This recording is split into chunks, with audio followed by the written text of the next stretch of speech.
Contentieux post-électoral, les candidats ayant saisi le Conseil constitutionnel sont fixés sur leur sort. L'audience consacrée à l'examen au fond de leur recours a eu lieu le mercredi 22 octobre 2025 dans la salle d'audience de la haute juridiction au palais des congrès de Yaoundé. Sur le rôle, 10 affaires, la plupart contre Elecam, organe en charge des élections au Cameroun, le ministère de l'administration territoriale et le RDPC, parti au pouvoir. Si certains ont déposé leur recours pour demander la suspension de l'élection présidentielle du 12 octobre, l'annulation partielle ou totale de ce scrutin, d'autres ont demandé la mise en liberté immédiate pour violation des droits constitutionnels ou encore la récusation de tous les membres de la direction générale et du conseil électoral de l'ECAM. Tous ont été déboutés pour des raisons qu'évoque ici Maître Joseph Atangana Amourou, avocat d'Elections Cameroun. La majeure des requêtes ont été déposées par des personnes sans qualité. Nous avions en réalité 3 candidats qui ont déposé des requêtes, 3 parmi les 12, et 2 de ces requérants, 2 de ces candidats se sont désistés, l'honorable Cabral Libi et l'honorable Joshua Oshi.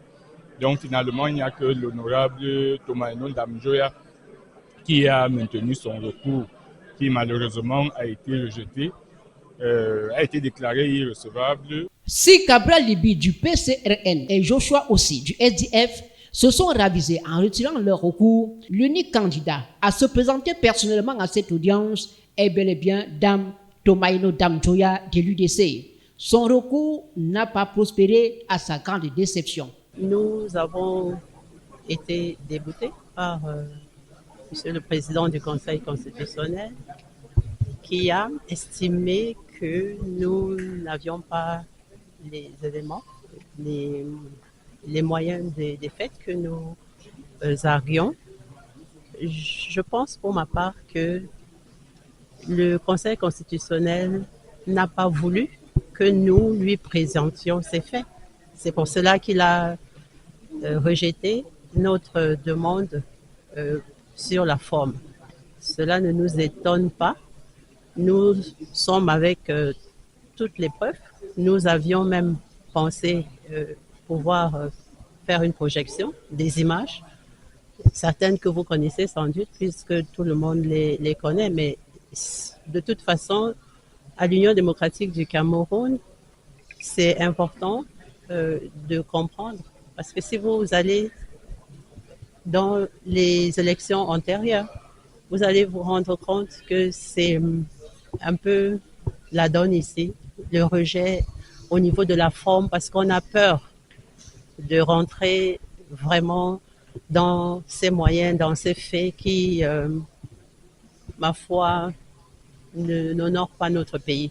Maître Joseph Atangana Moukou n'a pas manqué de souligner les raisons du rejet du recours de Dame Tomaino Damjoya. Je ne dirais pas absolument que ce sont les preuves qui lui ont manqué, même si c'est le cas, parce qu'elle n'a produit aucune preuve, mais ce qu'il faut retenir, c'est que son recours a été déclaré irrecevable. Irrecevable, faute de moyens, conformément à l'article 133 du Code électoral. Mais ce qu'il faut aussi dire, parce que le peuple doit le savoir, c'est que sa requête est un ensemble de griefs qu'elle a déposés sur la table du Conseil sans apporter quelque preuve que ce soit. Nous avons voulu insister sur cela, mais c'était tout simplement pour la suivre, puisque en réalité, il n'était même plus possible de connaître de l'affaire au fond. Même comme son recours n'a pas connu de succès, la présidente nationale de l'UDC a tenu à être au Conseil constitutionnel par respect des institutions du pays, a-t-elle martelé. Si nous sommes là, c'est pour que le droit de vote du citoyen soit respecté. L'Union démocratique du Cameroun est debout pour que tout le monde comprenne que le Conseil constitutionnel est une institution de la République du Cameroun et nous allons toujours, parce que le Cameroun est par nous tous et pour nous tous, nous n'allons jamais ne pas venir au Conseil constitutionnel pour que la justice soit appliquée et que la voie, le choix libre, parce que les élections, en l'occurrence l'élection présidentielle, est majeure. Et il faut signaler ici que certaines personnes ayant introduit Leurs recours auprès du Conseil constitutionnel ont été déboutés pour défaut de qualité selon la haute juridiction. Parmi elles, Cheikh Kizo Bertin, qui avait introduit à lui seul 3 recours auprès du Conseil constitutionnel.